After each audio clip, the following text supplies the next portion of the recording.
Welcome to the Cover 2 show with your host, DC, Jason, back in the studio, or we're calling it the Mingo Lounge now. That's okay. We're back together. Yeah, we're back together. Had to get back together for this one because it's a big one. Yeah. With all the rivalry games. We have 4 games to go over. We'll start out, though, with the recap from last week. Start with Indian Creek.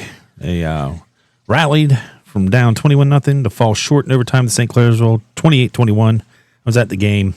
Once it was 21-0, I figured it was done. I've seen Creek enough to know that 21 points was too much for them to overcome. But their defense played strong, even though they did give up 21 points in the regulation. The first 14 were on the first 2 drives. And after that, they settled in. Just couldn't get anything going on offense till the second half. Showed a lot of heart. That's a game that makes you better, I feel like.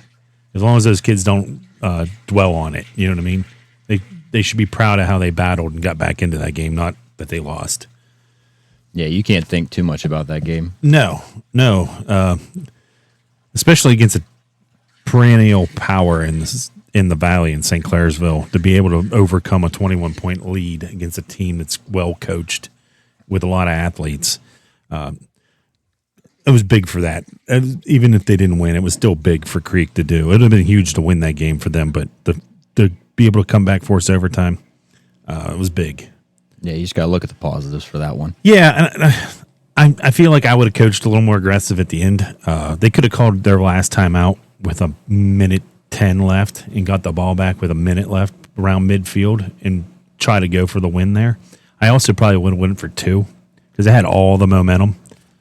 I would have went for the win, even though there was 2 minutes left in the game. Yeah. You have all that momentum. I feel like the pressure was on St. Clairsville, even when they got the ball back. You could tell that they couldn't handle it at that moment. You know what I mean? Yeah, when you rally back 20 unanswered, yeah, you can go for the 2. And I felt like they were going for it. They called the timeout before they decided, and I wonder if someone talked him out of doing it, like one of the other coaches. Bad decision. Yeah, I would have went for the 2. Go for the win. Be aggressive. And in overtime, if they would have scored in overtime, because they had the ball second in overtime, if they would have scored then, I would have went for 2 and then 2. That's just me. Big Red, they dominated McDowell early, up 28-0 at halftime. They cruised to a 36-13 win. I'm guessing they got some kids in the second half there. They had running clock for a short time before McDowell scored again. Yeah, it was 28-3 at the half. I think so. Yeah, but it was 28-0 at one point in the first half, and then you went to the Columbiana East Palestine game. Columbiana was 4-3. They were 4-3 against 7-1. Yeah, but the scoreboard doesn't show it that way. It was dominant. Yeah. From the first play. Yeah, you said they kicked an onside kick to start the game. Columbiana kicked an onside kick to start the game. They recovered. Yeah, and went down, punched him right in the mouth. They win the traveling trophy with a 40-7 win. It was 40-0 at some point there. It was 40-0 going into half. Yeah, I was expecting a repeat from 2019. Yeah, so they must have called off the dogs. Might be a different coach there. Probably. Yeah. Anyway, that'll be those recap for last week. We'll move into our teams of the week. We have 2 again since we're back together. First, Steubenville Catholic Central. They solidified their playoff chances. I actually think they clinched a playoff spot. They may not have. I can't remember looking. I believe they did. Yeah. I believe they did. But huge win on the road against Connaughton Valley, who was 6-2, I think, going into that game. I believe they were. I think so. Yeah. 48-30, Catholic Central wins. So they're the first team of the week. So congratulations. And then the second team of the week, we're going to go with Indian Creek, even though they didn't win on the scoreboard. The Redskins seniors night, the senior football players walked with the parents of Braden White, their teammate they lost in April, unexpectedly passed away. To see those kids, it was a little bit emotional. I didn't even know that kid that passed away. It was a little bit emotional watching that those kids cared enough about their teammate to invite his parents still for that. And like I said, they run out on the field with his number 57 jersey all year, and they have a 57 on their helmet. So they've honored him all season, and they've played with that, I'm guessing, all year. That's probably what they used to motivate them to get that 21-point comeback that fell short. But, yeah, that was a pretty cool thing there that Indian Creek did for that kid's family. And they deserve to be a team of the week as well because of that. Oh, yeah. It's not always about what happens on the field. It's what you do off the field, too, to show that kind of character means a lot. Yeah, that's the stuff that's going to live with them for the rest of their time. Oh, yeah. That's something that they're going to look back and remember. The parents are going to remember. Yep. And, I mean, we hadn't picked Indian Creek, even though they had this stellar season all year. So we could probably have picked them next week with their win over Edison, because I don't think they're going to lose Edison, but you never know. It's a rivalry game. Yeah. And you got to see how you react to your first loss, too. That's the thing, especially a heartbreaker in overtime after coming back. We'll give them a little applause, too.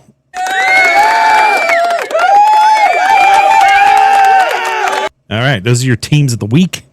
Congratulations to Indian Creek and Steubenville Catholic Central for being the Cover 2 show teams of the week for week 9. Moving into the games of the week, our first rivalry game to talk about, the Route 43 Bowl, Indian Creek versus Edison. This is a nasty rivalry, a lot of bad blood between these two schools. I didn't know how bad it was. Ivory's freshman year, I go out to Edison and I see two grown men that probably didn't even have kids involved in the game in a fist fight in the parking lot. Yeah, so bad blood is a theme in this one. Edison has vandalized Indian Creek's football field in the past. I'm sure it's gone the other way too. I just remember the 2 times Edison did some vandalization at Indian Creek School. But yeah, not a. They actually probably should take a break from playing each other for a little bit just to calm it down, maybe. You know. But Indian Creek dominated for a long stretch of this series. At the end of the 2017 season, Indian Creek had won 13 of 14, and actually there was talk of Edison not playing at Indian Creek anymore after that. And then Edison won in 21. 12-7. I was at that game, and that was the game I'm talking about with the fight in the parking lot. That broke the 13-year losing streak, as the previous win was 2008. In 2010, Indian Creek defeated Edison 19-7. It cost the Wildcats, who were 8-1, a playoff spot. They finished 9th in the region, just outside of the playoffs, because it was 8 teams back then. And 2021, they won, and that got them into the playoffs. And I believe that's the year that Mooney went in there and dog walked them. And then last year, one of the greatest high school football games I've ever been to. It was back and forth. Indian Creek scored the game-winning touchdown with over a minute left. No, it was less than a minute left when they scored. I remember this. After Edison had taken the lead late in the fourth quarter, the victory secured Indian Creek's playoff spot, making an emotional win for their senior night. That was a cool win, though. It was Ian Starkey threw a touchdown pass with it was under a minute left in that game when he threw the touchdown pass. Indian Creek won that game. I thought they would have rolled Edison, but Edison was better than I thought. This year, it's not the way I've seen Edison play. Go into the game for the key players. I'm going Creek's defensive line. They'll have to step up and shut down that Edison rushing attack. I'll tell you what, other than a few big plays that St. Clairsville had, Creek did a really good job slowing down St. Clairsville's running game, and they had a big line. St. Clairsville was big. For Edison, Brent Hellier, the running back, who was a transfer from Indian Creek, I believe, He averages over 100 yards a game. He's going to be the key to their victory. He's going to have a big game on the ground for Edison. The keys to victory: force Edison to pass with that backup quarterback. He showed that he can throw, but since he hadn't really played a lot of quarterbacks since junior high, the decision making is not crisp. Mm-hmm. So you want to force him to throw. Try to forget about that tough loss to St. Clairsville and build off the positives from last week, like coming back from 3 scores down. Oh, yeah. Yeah. And then for Edison, try to take advantage of any hangover Creek has from that tough loss, get the running game going, and put a spy on Starkey. Like, no one wants to have a linebacker watching that kid. He just continues to drop back and then find a crease and run around. Yeah. I don't know. To me, I'm like, why wouldn't you have your middle linebacker spying on that kid? Like, if he's fast enough, yeah, you got a great shot. But yeah, no, Creek built off of your comeback. You didn't win it, but you still have the capability. A lot of positives out of that game, even a loss, I think. Oh yeah, definitely. But yeah, no, you just got to come out swinging. You can't stall until the second half. I would just come into a game like I'm pissed off we lost and take it out on Edison. That's what they need to do. Oh, yeah. Yeah.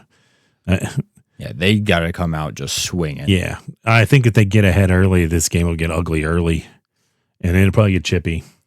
Run up the score. Yeah, I think they may run up the score because Edison ran the score up in the junior high game earlier this year. So that may happen.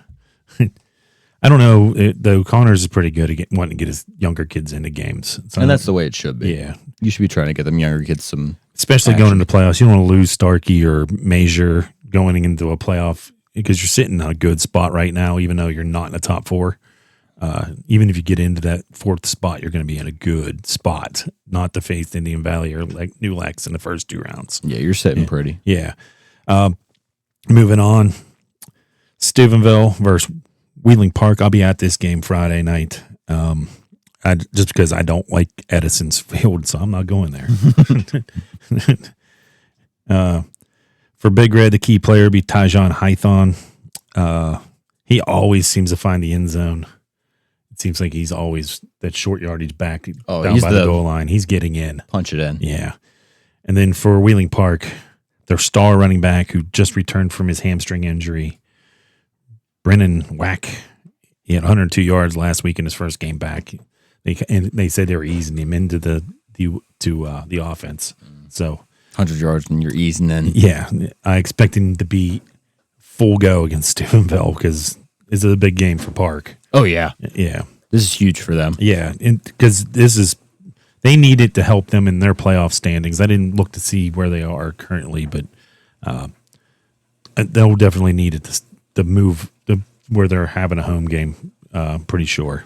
Yeah, they're going to need the points. And just Steubenville like we needs need the points to be the top. They're in the top 4 right now, though.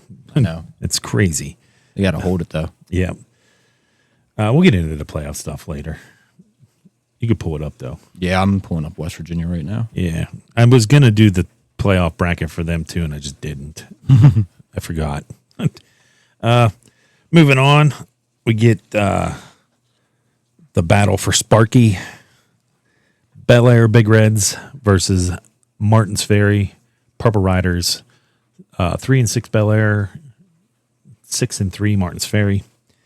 Bellaire is the all-time leader in the series with 59 wins compared to Martins Ferry's 55, and there's 7 ties in the rivalry as well.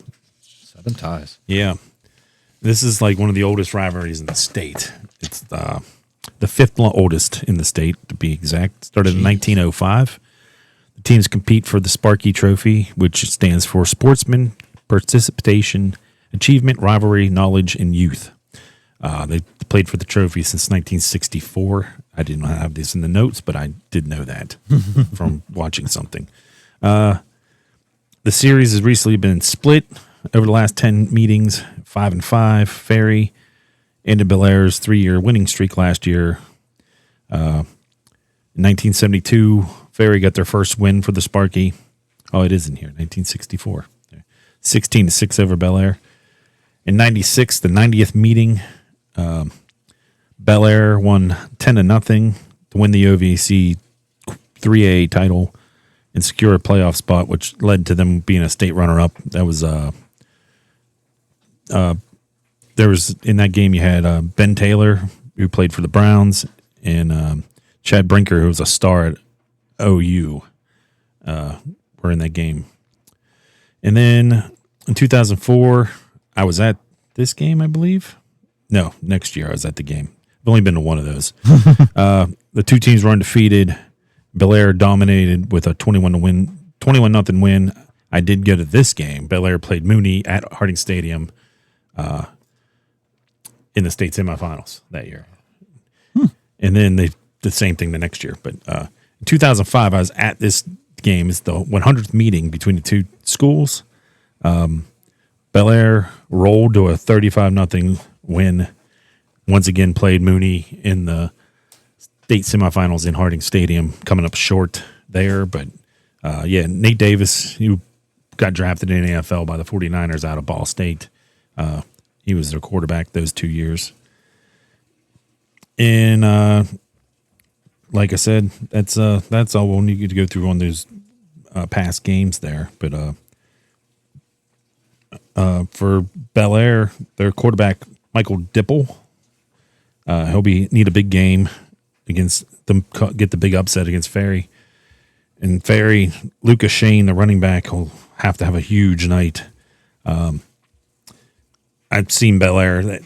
They weren't that good without Pettigrew at wide out. Obviously he's still hurt. He was in a cast at the Creek game just 3-4 weeks ago. So yeah. I doubt he's playing in this one as well. But yeah, I didn't put keys for. Oh yeah, I did put keys. The keys for Ferry: run, and more run. Force Bellaire to make mistakes, and pressure the quarterback, and then for Bellaire, stop the run. Obviously, big plays on offense and control your emotions. Like I said against Indian Creek when they played Indian Creek, they seemed to be one of them teams from the year before when I seen them that let emotions take over at times and take some dumb penalties caused by it. So keep those emotions, especially in a rivalry game. It's going to be hard to keep those in check. So you didn't really get to play in any really rivalry games being in Steubenville because no, Steubenville don't have a rival. You could say Dover, but yeah, it's not really Mooney, but it's not really a rival. It's a local rivalry. You missed out on. Well, you played the playoff games on the sidelines with Creek, right? You were on the sideline for playoff games. I think one. Yeah, for one, but it's nothing. That's not what it was. No, not this decade. They didn't let it be a rivalry. You know what I mean? Not this decade. Yeah. If they would have kept playing, it would have been a good game this year, I think, if they would have played. Oh, yeah. I think it would have been. I don't know if Creek would have beat Big Red because Big Red's athletes. First half, it would have been. It stayed tight. They could have kept the game tight late. It would have been, the difference would have been Big Red will warm them down because Big Red doesn't have a lot of depth this year. So it would have came down to conditioning. It would have been a tough game for sure, both teams. Then our next rivalry game, the Milk Bucket or Milk Jug game. Not really sure which one it's called because I had seen both for it. No clue. Barnesville versus Union Local. Big game for those two schools. They've been playing since 1959 annually. And Barnesville leads the all-time series 40-22 with 3 ties. The Milk Bucket Trophy is a symbol of local pride and bragging rights. Currently, the trend in the rivalry is dominated by Barnesville in recent years, with the Shamrocks winning the last several matchups as of the end of 2024.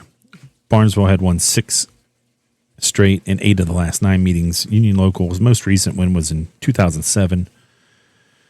That game consistency draws a standing room only crowd and is often all or nothing game for both teams, as coaches often stress nothing else matters this week except beating the rival. The matchup has frequently impacted playoff positioning in the OVAC standings, and it will because they're in the same region. They're both 7-2. Yeah, 7-2. Like I said, I seen Union Local play Creek this year. I thought they were good. I mean, Creek beat them, but they're good. They have a good back. For Barnesville, their star player is Trey Tolliver. He's rushed for 288 yards so far this year, and it'll look to lead them to another milk bucket trophy. And then for Union Local, their star player is also their running back, Brody Zanowski. Wow, I can say his name until I have to say it on the air. Perzanowski? Yeah, Zanowski. This kid's a stud. He's a big back, big powerful back. He's got breakaway speed too. He had a big run against Creek for a touchdown. They got them back into the game. Yep. And so he'll try to bring the milk bucket back to Union Local this week. For the Jets, they're going to have to stop that taunted running game of Barnesville. Barnesville can throw when they have to, but they got that two running backs and a fullback that just makes it hard. Yeah. They're going to need a balanced attack, which they do. They spread you out and throw it and run it. They like to get Zanowski the ball in open space. So limit the mistakes because Barnesville will make you pay for them. For the Rock, score early and often. I feel like you put that pressure on Union Local, throw the football instead of run the football. Get them out of what they want to do. Try to contain that big back and rebound from their tough loss to Independence. I'll tell you what, Barnesville really stepped up their schedule this year. I think they're tired of getting bumped out in the first round of the playoffs. It's going to be good for them, I think, come playoff time, playing those big West Virginia schools. They'll be their two big losses. I bet Barnesville would play Big Red. I think they would. Yeah, I think they would. I mean, they play them at the JV level. I think they would play them. If the schedule's wound up, I think they would play each other. Then Big Red wouldn't even care about traveling to Barnesville if they had to. No. I mean, I've seen Big Red play at Buckeye Local. So if you can play at Buckeye Local, you can play anywhere. That stadium's small. Yeah, some other local rivalries though that are in the state as well. Get the coal bucket game between Buckeye Local and Harrison Central. We would have went over that, but neither one of them teams is really that good this year, so no reason to go over that. No. They had the county line clash between Brook and Weir. Same teams aren't really that good. Wasn't going to go depth at that. Then you have the Battle of Tuscarawas between Dover and New Philly. We could have done that game, but they're leaving the OVAC, so didn't want to really spend a lot of time talking about them when they're not even going to be in our conference after this year. Nah, it'll be a good game, though. Yeah. And then that's also the fourth oldest rivalry in the state. I believe it. It also started in 1905, though. So must have started. They must have had a day earlier. Yeah, they must have had their. Yeah, because the first game was in Bellaire, they wouldn't have had lights. Yeah. And then the game, Massillon versus McKinley. That'll be on Saturday.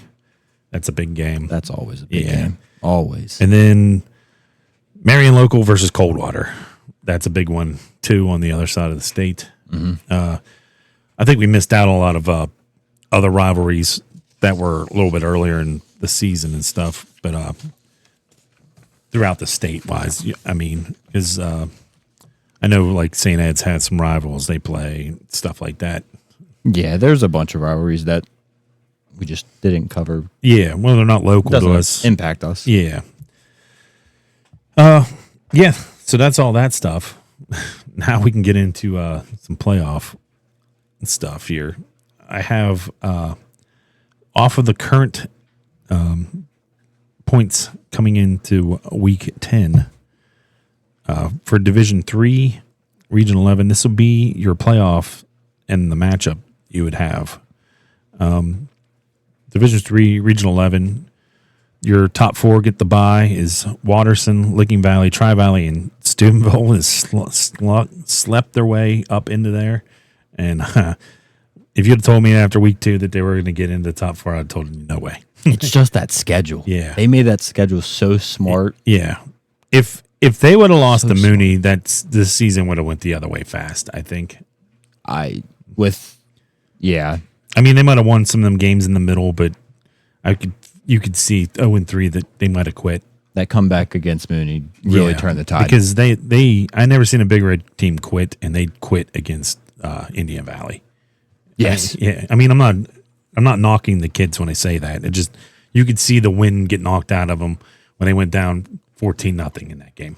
Oh, it hurts. Yeah. And it happens. I mean, you're human. It just takes the wind out of you, you know?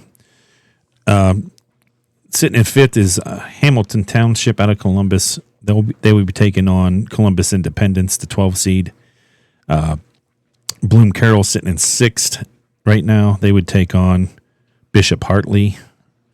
Buckeye Valley is in seventh. They would be hosting the 10th seed Thornville Sheridan, who has a big game this week against Tri Valley, who's in, or not Tri Valley, New Lexington. They're in first in Creek's region. Creek. Then at eighth is Columbus Lyndon McKinley, and they would host the 9th seed Greenville. And then when you got to the next round, the 1 seed Watterson will host the winner of the 8-9. Licking Valley would host the winner of 7-10. Tri Valley host 6-11, and Big Red would host the winner of 5-12. So Big Red is in a favorable place to stay away from Watterson. Oh yeah, and so not bad there. I mean, they might get them in the third round. I'm not sure how that matchup would work. Yeah, they would get them in the third round. They would have third. Yeah, but that's fine. You'd get 2 rounds into the playoffs before you had to face Watterson. Maybe something happens. Someone gets hurt for Watterson. You never know. Moving down to Division 4, Region 15, your top 4 schools currently are New Lexington, Indian Valley, Jonathan Alder, and Udato. They'd all have first-round byes. Sitting at fifth is Indian Creek. Hosting in the first round, it would be against Beaver Local currently. Rematch. Yeah, and that was a good game. Came down to the end. Sitting at sixth is Columbus East. They would host Heath. And then Philo sitting in seventh, I'm sorry. They would host, hold on. They would host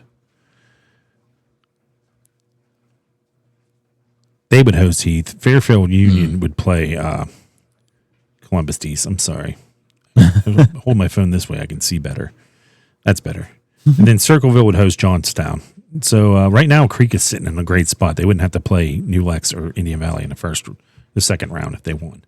So that's pretty good for them. They'd be in the same situation as Big Red, where they could get 2 games before they'd have to play the 2 top teams in the region.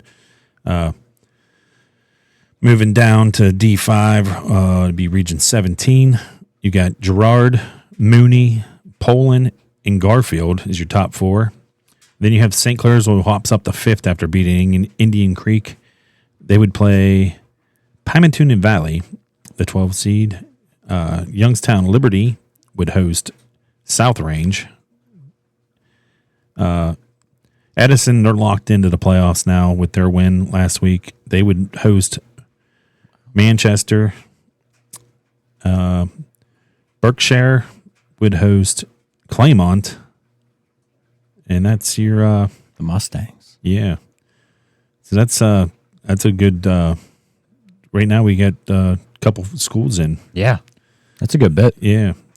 Then moving down to Region 19 in Division 5, it's Wheelersburg, Ironton, Columbus Academy, Nelsonville, York is your top 4. Sitting at 5th is Barnesville. They'd play Morgan. Sitting 6th is Aphrenic Early College. I have no clue what that is. They're in Columbus. They play Cole Grove, Dawson, Bryant. Sitting in 7th is Union Local, which Barnesville Union Local will impact each other here. One of them might get the top 4 out of that, I would think. Point-wise, yeah. Yeah. That's a lot of points right there. Yeah, that's a big game coming down to the end of the season. They would play Zane Trice out of Chillicothe. No, they wouldn't play. They played Portsmouth. And then Lucasville Valley plays Zane Trice in the 8-9 matchup. Moving to Division 6, Region 21, it's Kirkland, Crestview United, who is in the OVC, and then Smithfield in your top 4. And then you get Columbiana in 5th after their big win. Yeah. Dalton, they would play. No, that is Columbia Station. Columbiana is in 12th now with their win. They got them into the 5th. 12th. Oh, I guess. Yeah. That puts them at 5-3. Yeah. They would play Columbia Station. Okay. Just a lot of Columbia stuff. So they would play at Columbia Station, the 5-12 matchup there. Dalton would host Garaway. Wycliffe would host Cuyahoga Heights. And Mineral Ridge is where Mooney plays their home games still, right? And, they still play there. And they would host Springfield in the 8-9 matchup there.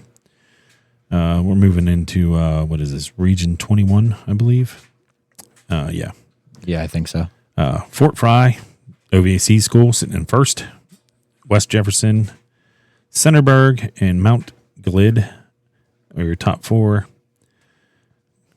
Colonial Crawford in fifth would play Reedsville Eastern, which I'm sure is just Eastern High School. Probably. But Toronto's in sixth. They would host Columbus Grandview Heights, which is probably just Grandview Heights. Ridgewood would host Caldwell. New Cumberstown would host Grove City Christian, which that is probably their name. And then in Division, this would be that was 25, not or 23, not 21. This is 25 for Division 7. Fairport Harding, McDonald, Mogador, and Monroeville are your top four. East Palestine sitting at 5. They would play Warren JFK, who's somehow turned it around and got into the playoffs. They started out very slow on the season.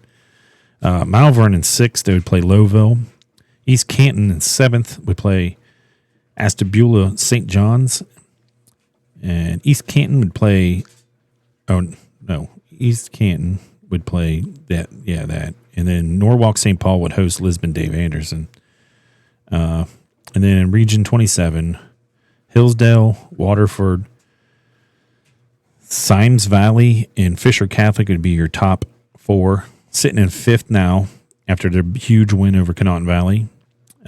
Steubenville Catholic Central, they'll host Bishop Rosecrans, who they played already this year. I believe they might have lost to them. I'm not sure.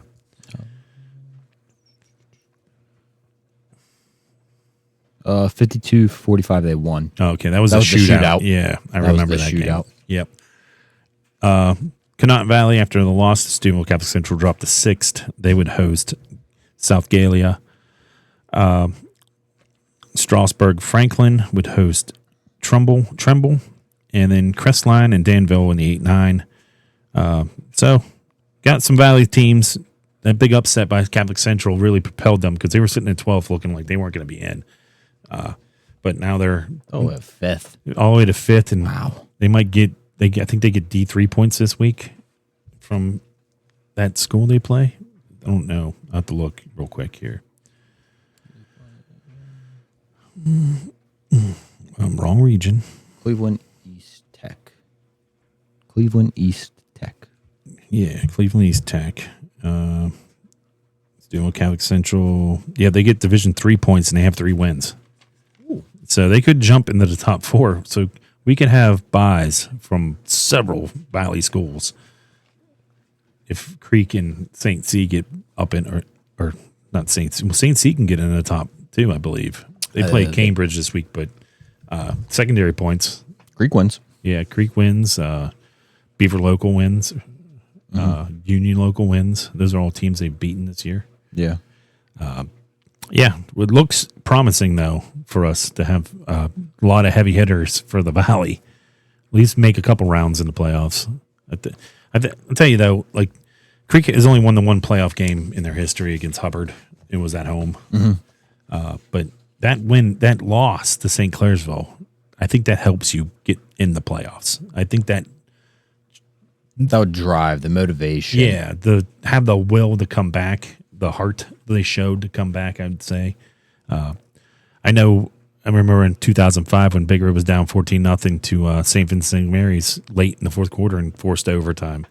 That propelled them to a state title. I mean, they won the game. That was a little different. Yeah. But they had to overcome and that makes you better. I think that's what Indian Creek should look at that game with St. Clairsville, because St. Clairsville, even though they were 5-3 coming in that game, it's St. Clairsville. They're the best team in the Buckeye 8 every year. You know what I mean? And we're down 21-0 at half. Well, pretty much at halftime because they scored to start the second half.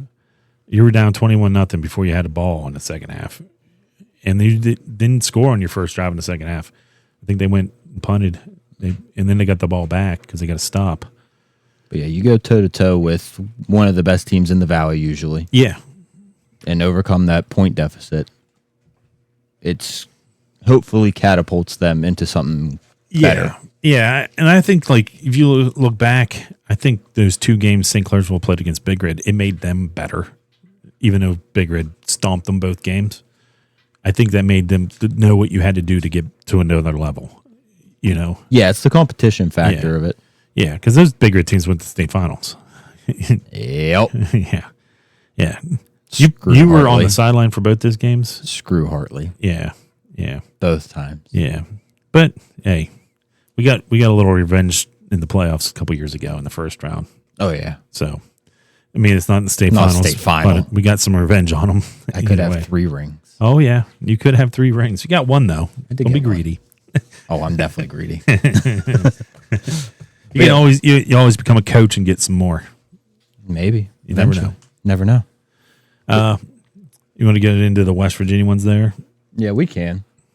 In Quad A, so this is their week 7. Yeah, it'd be not counting this week's games yet. Yeah. So for Quad A, you got Hunt at 1, Morgantown at 2, George Washington at 3, Martinsburg at 4, and then down at 8 you have Parkersburg's at 10. What else we got? Parkersburg South 14. Yeah, it should be all of us. Yeah, that's it. Yeah.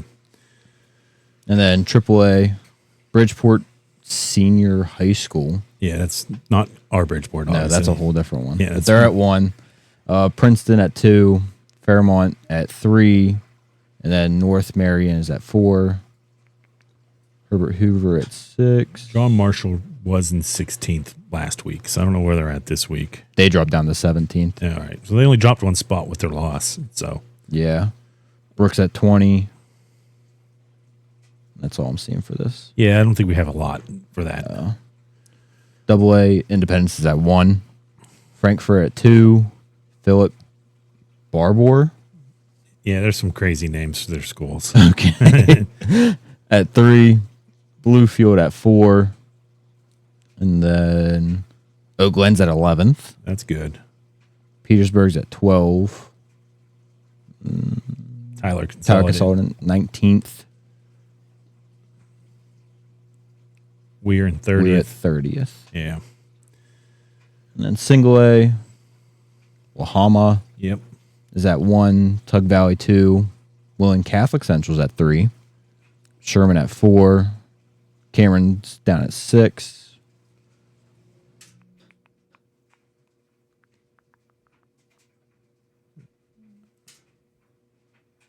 Valley 24th. Magnolia. Magnolia's 25th. Yep. Yeah, that's it. That's all we got around here. So Cameron and Wheeling Central, they'll both make it there in the single A for sure. Yeah. Cameron's got those 2 losses, the one to Tyler in the upset, and then Monroe Central this past week. Yeah, they just lost. Yeah. But they got Bridgeport this week for Cameron. Bridgeport, then they got East Hardy, and then Pendleton County. Yeah, so there's still 3 weeks to go in the regular season in West Virginia. It's weird. They start a week after us. They play 3 weeks Past us. And the playoffs end the same weekend. Yeah. Makes no sense. No. But, yeah, hopefully we can get some first-round buys and we get a week off from going to a playoff game. Hey, it'd be nice. Yeah. We had opportunities. Yeah. They're all there. If Big Red or Creek don't get in the top 4, I will probably go to whoever doesn't get in's home game in the first round. If they both get in the top 4, I may not go to a first round game, depending. Maybe Catholic Central if they don't get in the top 4. Yeah. It's still a long shot for them to beat a Division III school. Yeah, that's the main thing is beating a D3 school. Because it's tough for it's them. probably got a lot of athletes on that team, even though they're not a good. You're record. D3. Yeah, You're going to have athletes. Yeah. They're going to be a lot bigger than Catholic Central because they're not very big. No, they are tiny. Yeah. But anyway, I hope everyone enjoyed the show. Remember to subscribe. We need to get to 50. We're stuck at 49 or 41. I think we're at 42 now. Oh, we're at 42. I think we got 1 subscriber from our video, our shorts. Yeah, we try to post a short now when we go to games. I was going to film plays and stuff, but I had a gentleman standing next to me talking, and I thought it'd be rude to me to record and do like play-by-play over it. So I just talked to the guy, which made the game nice because he was a Creek guy, but he goes to other high school football games. He's been to a couple bigger games this year too. So it was nice to talk to a guy like that. An older guy. I didn't plug the show to him because I'm sure he doesn't. Not listen. worth it. Yeah, but Gather some insight from him. Yeah, he was good guy to be around. Didn't get his name. But yeah, subscribe, like, share, comment. Thanks for the comment last week, Fred. We appreciate it. Was that last week? Yeah. Yeah. It was last week. Appreciate you listening. Enjoy your stuff you do on social media as well. Anybody else out there that's afraid to comment, don't be afraid. Tell us where you are. Give us some notable rivalries that we might have missed this week. Yeah, maybe we didn't catch one that's local. I mean, we don't really know. It's not like we go to every game in the Valley. Yeah, no. I'm local. Yeah, I don't travel much. Yeah, if you like this show though, make sure you share it with someone. Got to get it spread out a little bit so we're not just covering Indian Creek and Big Red every week. Which, I mean, we might stick to that formula even next year, at least until we get a deeper following outside of those 2 schools. But they're the biggest 2 schools in our area, so. Hey, they're both successful right now. Yeah, they're both successful. It doesn't look like that's going to go away. Maybe Creek slips a little bit next year, losing Starkey and Major, but maybe they don't. I don't know. Maybe. I don't know what they got coming. Yeah. On football side. I know the baseball team's loaded. Yeah. So, maybe in the off season, neither one of us really go to high school basketball or anything like that, or baseball, but we can throw out some stuff here and there on that just for content. Some local game happens. We don't need to go watch it. We can just get the results and say it. Your WTOV 9 highlights. Yeah. Yeah. Anyway, that's it for this week. We do have a couple things planned, though, for the off season. Try to help keep us at least have a half-hour show going every week. I think we can figure out a way to do it. We'll try our best. Yeah. We'll get some kind of content out. Yeah, I got some interviews lined up for us. Yeah. Some local kids. Maybe we'll do a little deep dive into school history for different schools or something. Yeah. Dive into some of these rivalries a little more. Stuff like that. Yeah. I mean, you could probably do a 25-part series on Steubenville Big Red football. Well, we could go deep on Big Red. Yeah. We could go deep on Creek. Yeah. We can dig and get deeper on some of them. I found that high school football database thing that goes back to 1972. So we can, at least record-wise, go back and dig into some schools that, even like with Creek, we can break the schools apart. Yeah. And talk about the Wintersville and Mingo years of the district. We can figure it all out, though. There's things we can do to make content. Yeah, we'll figure it out. But if you guys have any ideas, feel free to reach out to us. Let us know. Yeah. We appreciate any feedback that's given. Yeah. Appreciate Kudo when he gives us some feedback. Appreciate him listening. Spread it around the boosters or something for us there, bud. We get some more subscribers. Yeah, maybe at some point we can get. I didn't know. I don't know if I said this. I went to Scaffidi's. It was weeks ago, and then Nino was there, and he said he watched. And I appreciate Nino Love for watching. Scaffidi's. Yeah, Scaffidi's is a great restaurant. So pretty appreciate the support from them. Yeah. So until next week, thanks, guys. Peace.